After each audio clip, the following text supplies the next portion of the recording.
कितना दर्दनाक होगा किसी को जिंदा कॉकरोच खिलाकर मार देना। यह आदमी जबरदस्ती इस लड़के के मुंह को खोलता है और एक 18 सेंटीमीटर के ट्यूब को उसके मुंह में घुसा देता है। फिर वो लाल बैग से मांस खाने वाले कॉकरोच को निकालता है और ट्यूब के अंदर डाल देता है। कॉकरोच ट्यूब से होकर लड़की के पेट के अंदर जाने लगता है। वहीं एक दूसरा आदमी भी था जो ये सब देख रहा था। वो लड़की की हेल्प नहीं करता और डर कर अपना मुंह बंद कर लेता है क्योंकि अगली बारी उसकी है। ये आदमी फिर उस ट्यूब को बाहर निकाल देता है और अपने हाथ से लड़की का मुंह बंद करता है, जिससे वो उल्टी करके कॉकरोच को बाहर ना निकालते। जब लड़का उसके मुंह से हाथ हटाता है तो वो उल्टी करने लगती है, लेकिन कॉकरोच बाहर नहीं आते। लड़की दर्द से चीखने लगती है। तभी लड़की के दर्द को कम करने के लिए आदमी उसके पेट में चाकू भोंक देता है और चाकू को उसके पेट में घुमाने लगता है। फिर वो पेट की चमड़े को खींचकर सीने तक लाता है और फिर चाकू को उसकी पीठ से निकालकर वो अपने हाथों से लड़की के दिल को निकाल लेता है। लड़की खून की उल्टियाँ करती है और फिर वहीं मर जाती है। अगर आपको लग रहा है कि ये लड़की दोस्तों बहुत बुरी तरह से मरी है तो आप गलत है। देखिए, इस लड़की का नाम केट था और 20 साल पहले वो बहुत ही बदमाश लड़की थी। वो एक बार एक माइक नाम के लड़के के मुंह में कॉकरोच डाल देती है। माइक हिलने से भी डर रहा था। वहाँ दूसरे बच्चे भी होते हैं लेकिन कोई माइक की मदद नहीं करता। वो बच्चे माइक के मुंह को बंद कर देते हैं। माइक अपने आप को छुपाने की कोशिश करता है। उसका मुंह लाल हो गया था और आखिरकार कॉकरोच उसकी पीठ में चले जाते हैं। माइक को कुछ न करता देखकर केट कुछ जहरीले स्पाइडर्स लाती है और उन्हें माइक के सर में डाल देती है। वो मकड़ियाँ माइक के कान में घुस जाती है, जिससे माइक दर्द से चिल्लाने लगता है और वो वहाँ से भागने लगता है। लेकिन थोड़ी ही देर में वो बदमाश बच्चे माइक को पकड़ लेते हैं। वो पहले तो माइक के हाथों में कील ठोक देते हैं और फिर उसके चेहरे में बहुत सारे कीड़े मकोड़े डाल देते हैं। माइक दर्द से चिल्लाने लगता है, पर सभी बच्चे उसे वहाँ पर अकेला छोड़ जाते हैं। कुछ दिनों बाद माइक फिर से केट से मिलता है और केट उसे एक डरावनी जगह में ले जाती है और फिर उससे एक भूतिया घर के अंदर जाने को कहती है। माइक अंदर जाने से डरता था, लेकिन केट उससे झूठ बोलती है कि अगर वो अंदर गया तो वो उसे किस करेगी। माइक उसकी बात पर विश्वास करके अंदर चला जाता है, लेकिन जैसे ही वो अंदर जाता है एक साइको आदमी उसके मुंह को पकड़कर अंदर खींच लेता है। ये बच्चे ये सब देख रहे थे, लेकिन पुलिस को बताने के बजाय वो वहाँ से डरकर अपने अपने घर भाग जाते हैं।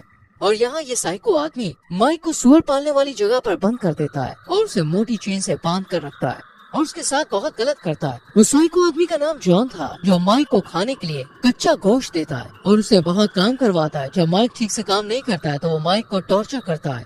माइक को धीरे धीरे खाना खाता देख जॉन गुस्से में उसके पैर में चाकू घुसा देता है। एक रात दोस्तों माइक वहाँ से भाग निकलता है। वो घने जंगल में दौड़े जा रहा था, लेकिन वो फिर से उसी घर के पास आ जाता है, यानी कि यहाँ से निकलने का कोई रास्ता नहीं है। तब माइक उस डरावने घर में फिर से वापस आ जाता है। तब से हर रोज माइक एक्सरसाइज करने लगता है ताकि वो लंबा और ताकतवर हो सके, जिससे वो अपना बदला ले पाएगा। ऐसे ही 10 साल बीत जाते हैं। माइक अब जवान हो चुका था। एक दिन जॉन और माइक में लड़ाई हो जाती है और जॉन उसे पीछे से मारकर बेहोश कर देता है। फिर वो माइक के एक पैर को चेन से बांधकर ऊपर लटका देता है और उसके नीचे गर्म पानी उबल रहा था। यहाँ माइक जॉन से अपनी जान की भीख मांगने लगता है कि तभी जॉन को अस्थमा का अटैक आता है। इसी का फायदा उठाकर माइक चेन को तोड़कर आजाद हो जाता है और फिर जॉन को मारकर बेहोश कर देता है और जॉन को वैसे ही चेन से बांध कर लटका देता है। यहाँ पर माइक को पता चलता है कि उसके पेरेंट्स उसे खोज रहे थे और कहीं उसके पेरेंट्स खोज न ले, इसलिए जॉन ने उसके पेरेंट्स को जिंदा जलाकर मार डाला। ये जानकर माइक बहुत गुस्सा हो जाता है और चेन को नीचे करने लगता है, जिससे जॉन गर्म पानी में गिर के मर जाता है। इसके बाद माइक जॉन के चेहरे के चमड़े को निकालकर उससे अपने लिए एक भयानक सा मास्क बनाता है। माइक के साथ ये सब बात उन 4 बच्चों की वजह से हुआ था और अब माइक उनसे बदला लेना चाहता था। उन 4 बच्चों में से दोस्तों एक जॉर्ज नाम का लड़का था। वो अपने बच्चों के साथ खेल रहा था कि तभी माइक उसे मार कर बेहोश कर देता है। जब उसकी आँख खुलती है तो वो एक सीक्रेट रूम में था। उसी रूम में 2 लड़के और एक लड़की भी थी, जिसमें से एक फिलिप नाम का लड़का अधमरी हालत में कोने में पड़ा हुआ था। जॉर्ज डरकर भागने के लिए उठता है, पर वो देखता है कि उसके हाथ चेन से बंधा हुआ है। इन लोगों को अभी तक नहीं पता है कि इनके साथ ये सब कौन कर रहा है। जॉर्ज दीवार तोड़ने लगता है और ये देखकर एक दूसरा आदमी टॉम उसे ऐसा करने से मना करता है, लेकिन जॉर्ज उसकी बात नहीं सुनता और दीवार खोदने लगता है, जिससे उसका एक नाखून बाहर आ जाता है, जिससे वो दर्द के मारे चिल्लाने लगता है। वो दीवार नहीं खोद पाया, इसलिए वो जमीन खोदने लगता है, पर खोदते टाइम उसे जमीन के अंदर से इंसान की हड्डी मिलती है, जिससे अब वो समझ जाता है कि यहाँ से निकलने का कोई रास्ता नहीं है। तभी जॉर्ज की नजर ऊपर लगे कैमरा पर जाती है और वो कैमरा के सामने खड़े होकर गाली देने लगता है, जिससे केट और टॉम बहुत डर जाते हैं और उससे चुप रहने को कहते हैं। तभी वहाँ माइक आ जाता है, जो अपने चेहरे पर डरावना सा मास्क लगाए हुए था, जिसे देखकर जॉर्ज डर जाता है। माइक फिलिप को रूम के बीच में लाता है और केट को एक चाकू देता है और उससे फिलिप की बॉडी को काटने के लिए कहता है। इसके बाद माइक जॉर्ज को भी ऐसा करने को कहता है, लेकिन जॉर्ज माइक पर ही हमला कर देता है। लेकिन माइक बहुत ही ताकतवर है, वो जॉर्ज को एक ही पंच में गिरा देता है। जॉर्ज को सबक सिखाने के लिए वो केट को एक कॉकरोच खिलाता है। तभी जॉर्ज को एक ब्लेड मिलता है जिससे वो अपनी रस्सी काटने लगता है। जब फिर से माइक रूम में आता है तो जॉर्ज उसके हाथ पर ब्लेड से हमला करके बाहर भाग जाता है, लेकिन बाहर का गेट बंद था। जॉर्ज चिमनी में घुसकर बाहर निकलने की कोशिश करता है, लेकिन चिमनी बीच से टूट जाती है और जॉर्ज नीचे गिरकर बेहोश हो जाता है। जब उसकी आंख खुलती है तो वो देखता है कि वो फिर से उसी रूम में था और इस बार उसके हाथ में बड़ी सी चेन बंधी हुई थी। तभी माइक एक एक्स लेकर उनके पास आता है और एक्स को टॉम को देता है और टॉम को उस एक्स से जॉर्ज को मारने के लिए कहता है। टॉम जॉर्ज को मारकर बेहोश कर देता है। फिर माइक कुछ कीले टॉम को देता है और जॉर्ज के हाथों में उन कीलों को ठोकने को कहता है। टॉम एक्स की मदद से जॉर्ज के हाथ में कीले ठोकने लगता है, जिससे दर्द के मारे जॉर्ज जोर जोर से चिल्लाता है और दर्द के चलते फिर से बेहोश हो जाता है। जॉर्ज को तड़पता हुआ देखकर माइक को बहुत सुकून मिल रहा था और वो फिर से रूम से बाहर चला जाता है। जॉर्ज को बहुत दर्द हो रहा था, लेकिन वो हिम्मत करके अपने हाथ से उन कीलों को निकाल देता है। जब जॉर्ज का दर्द थोड़ा कम हो जाता है तो वो सोचने लगता है कि यह आदमी कौन है और ये हमें इतना टॉर्चर क्यों कर रहा है। तभी फिलिप बोलता है कि मैंने उसके हाथ में घोड़े का एक टैटू देखा है, जिससे जॉर्ज समझ जाता है कि यह आदमी कोई और नहीं बल्कि माइक है, जिससे हमने 20 साल पहले बहुत टॉर्चर किया था। वो सब माइक से माफी मांगने की सोचते हैं, लेकिन आप सोचिए क्या होगा जब किसी इंसान के कान में बहुत सारी मकड़ी के अंडे अंदर डाल दिए जाए।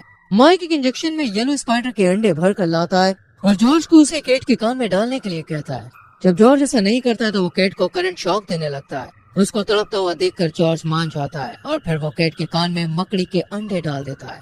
फिर माइक फिलिप को इतना मारता है कि वो मर जाता है। उसके मरने के बाद दोस्तों वो अपने कमरे में आ जाता है और फिलिप की फोटो में क्रॉस का निशान लगा देता है। वो कैमरे में देखता है कि जॉर्ज और टॉम आपस में लड़ रहे होते हैं। तभी फिर से माइक उस सीक्रेट रूम में आता है। यह जॉर्ज मरने की एक्टिंग कर रहा था और जैसे ही माइक उसे चेक करने के लिए उसके पास जाता है, जॉर्ज उसे पकड़ लेता है और टॉम को उसे मारने को कहता है। केट भी माइक को मारने के लिए आगे बढ़ती है, लेकिन माइक सबको मार के नीचे गिरा देता है और वो टॉम को पकड़ लेता है। वो केट को टॉम की आंख में मांस खाने वाले कीड़े डालने को कहता है। कीड़े उसकी आंख में घुसकर उसकी आंख को खा जाते हैं। माइक जॉर्ज को मारने ही वाला था कि केट उसे बचपन की बातें याद दिलाने लगती है, जिससे डरकर माइक वहाँ से भाग जाता है। टॉम की आंखों में बहुत दर्द हो रहा था, इसलिए जॉर्ज उसकी आंख निकाल देता है। दूसरी तरफ माइक अपने कमरे में जाकर चीजों को तोड़ने लगता है। सीक्रेट रूम की लाइट चिमचिमाती है, जिससे ये समझ जाते हैं कि फिर से माइक रूम में आ रहा है। टॉम अपनी सेफ्टी के लिए जॉर्ज से चाकू मांगता है, लेकिन जॉर्ज उसे चाकू नहीं देती है, जिससे वो दोनों लड़ने लगते हैं और लड़ते लड़ते जॉर्ज गलती से चाकू को टॉम के मुंह में घुसा देता है। जॉर्ज टॉम के मुंह से चाकू निकालता है और टॉम वहीं पे मर जाता है। इस दौरान केट जॉर्ज से चाकू छीन लेती है और उसकी तरफ चाकू करती है, लेकिन पीछे से आकर माइक उसके गले को पकड़ लेता है और उससे चाकू छीन लेता है। तभी जॉर्ज माइक से बोलता है कि हमें पता है कि तुम एक अच्छे लड़के हो और अगर हमें पता होता कि उस दिन तुम्हारे साथ क्या हुआ था तो हम कभी भी तुम्हें अकेला नहीं छोड़ते। ये सुनकर माइक शांत हो जाता है और जॉर्ज उसके हाथ से चाकू ले लेता है, लेकिन तभी केट माइक के हाथ में दांत से काट लेती है। माइक जैसे ही पीछे मुड़ता है, जॉर्ज उस चाकू को माइक के पेट में घुसा देता है। जॉर्ज फिर से उस पर हमला करता है, लेकिन इस बार माइक आगे मुड़ जाता है, जिससे चाकू केट की पीठ में घुस जाता है और फिर माइक केट की पीठ को फाड़कर उसे मार देता है। फिर माइक जॉर्ज को उसे मारने को कहता है। जॉर्ज को यकीन नहीं होता कि वो क्या बोल रहा है और वो वहाँ से डरकर भागने लगता है, लेकिन माइक उसके पीछे जाता है और उससे लड़ने लगता है। किसी तरह जॉर्ज उस घर से बाहर निकल आता है, लेकिन जल्द ही माइक उसे ढूंढ लेता है और उससे कहता है कि तुम मुझे मार दो, नहीं तो मैं तुम्हें मार दूंगा। पर जॉर्ज माइक को मारने से डर रहा था। तभी माइक उसे जमीन पर पटकता है और उससे कहता है कि अगर तुमने मुझे अभी भी नहीं मारा तो मैं तुम्हारी पेटियों को पकड़ लूंगा और उन्हें भी ऐसे ही टॉर्चर करूंगा। और वो जॉर्ज का गला दबाने लगता है। तभी जॉर्ज जमीन से चाकू उठाकर माइक पे वार कर देता है और माइक जमीन पे गिर जाता है और वो मरने लगता है। 10 साल के बाद जॉर्ज की 2 बेटियों से जंगल में घूमने आती है। तभी अचानक से माइक उनके सामने आ जाता है और यहीं पर यह मूवी खत्म हो जाती है। दोस्तों, ये फिल्म हमें बताती है कि हमें कभी भी किसी को परेशान नहीं करना चाहिए, क्योंकि जिसको आप परेशान कर रहे हैं उसके अंदर एक गुस्सा पलता है और वो गुस्सा आगे चल के आपको खत्म कर सकता है। तो लाइक कर देना, चैनल को सब्सक्राइब कर देना। मिलते हैं अगली वीडियो में।